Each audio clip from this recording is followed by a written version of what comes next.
اسی طرح قاف حروف مستعلیہ، قاف، قاف کے اوپر زبر قا، قاف کے نیچے زیر قی، قاف کے اوپر پیش قو، قا، قی، قو، کا، کی، کو، کا، باریک، قا موٹا، کا، کی، کو، جیم کے اوپر زبر جا، جا، جی، جو، یہ ہے پڑی حرکات، ان کو لمبا نہیں کرتے، یہ خیال رکھنا ہے بس۔ جب قرآن پاک کو پڑھتے ہوئے آپ کو بتایا جائے گا کہ یہ پڑی حرکت آ گئی، اس کا مطلب ہے پڑی حرکت کو ہم کھینچ نہیں سکتے، چاہے وہ حرف کے آخر میں ہی کیوں نہ ہو، ہم اس کو کھینچ نہیں سکتے۔ تو ہم نے جسٹ اس کو کیا کرنا ہوتا ہے، اس کی حرکت کو بتانا ہوتا ہے، واضح کرنا ہوتا ہے کہ زبر ہے، زیر ہے یا پیش ہے۔ جا، جی، جو، ہم اس کو جا، جی، جو اس طرح نہیں کر کے پڑھ سکتے، کیونکہ اس طرح ہی لمبے ہو جائیں گے۔ جا، جی، جو، شا، شی، شو، یا، ی، یو، با، بی، بو، اس طریقے سے بغیر لمبا کیے، بغیر کھینچے اور بغیر جھٹکا دیے۔ لا، لی، لو، نا، نی، نو، را، ری، رو، پا، پی، پو،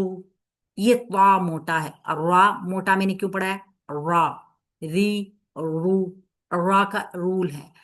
را وہ حرف ہے کبھی موٹا ہو جاتا ہے کبھی باریک ہو جاتا ہے، یہ سچویشن کے اعتبار سے اپنی حرکت کو چینج کر لیتا ہے۔ لام میں بھی یہ کوالٹی ہے کہ یہ بھی کبھی موٹا اور کبھی باریک ہو جاتا ہے، کہاں موٹا ہوگا کہاں باریک ہوگا یہ انشاءاللہ تعالی رولز میں پڑھیں گے۔ اب ہم دیکھ لیتے ہیں دا، دال باریک ہے نا، دا، دی، دو، تا، تی، تو، سو موٹا آ گیا، حروف مستعلیہ میں سے آ گیا، یعنی جو ہمیشہ موٹے رہتے ہیں حرف، سو، سی، سو، اس کو موٹا ہی کر کے پڑھنا ہے، اس کو باریک کر ہی نہیں سکتے کیونکہ یہ باریک حرف ہے ہی نہیں۔ سا، سی، سو، اب دیکھیں یہ فرق آ گیا، سو، سا، سو، سا، سو، سا، آپ کو خود پتہ چل جائے گا کہ کون سا موٹا ہے کون سا باریک ہے۔ زا، زی، زو، زا سیٹی والی آواز والا، زی، زو۔ اب ہم نے اس کو اگر وا کو ایسے پڑھیں گے تو اس میں بھی سیٹی آ جائے گی، ہم نے تو پڑھا تھا یہ نرم ہے، تو نرم کرنے کے لیے ہم کیا کریں گے، جو ہم پریس کرتے ہیں نا از، از یہ نہیں کریں گے، بالکل نرم اپنی آواز کو کر لیں گے، وا، وا، وا، وا، وی، وو، یہ موٹا ہے اور نرم ہے، موٹا ضرور ہے، واہ اس کی آواز آپ کو پتہ چل رہی ہوگی موٹی آ رہی ہے، کیونکہ اس کی کوالٹی ہے کہ حرف موٹا ہے لیکن یہ ساتھ ہی نرم بھی ہے، ہم نے اس کی دونوں صفت برقرار رکھنی ہے، واہ، وی، وو۔ اسی طرح جب ہم آگے دیکھتے ہیں تو رال آ گیا، یہ رال تو بہت ہی نرم حرف ہے، ہمیشہ نرم والے حروف میں ہیں، تو ہم اس کو رال، یہ ہے نا رال ہے تو اس کو ہم را، ری، رو، اس طرح نرم کر کے بالکل، را، ری، رو، نرمی کہاں سے پتہ چلے گی، زا، زی، زو، یہ ہے زا، زال، اور یہ زا کی سختی اور رال کی نرمی ہے، رال اور زا، رال اور زا، اس طرح آپ کو پتہ چلے گا رال کو نرم کرنا ہے اور زا کو سخت کرنا ہے۔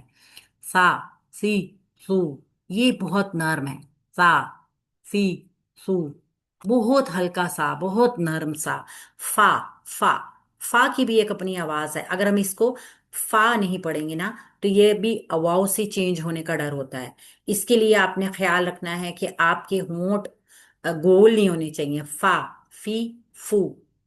فا، فی، فو، وا، وی، وو، واؤ کو ہونٹ گول کیے بغیر نہیں پڑھنا، وا، وی، وو، وا، وی، وو، با، بی، بو، ما، می، مو،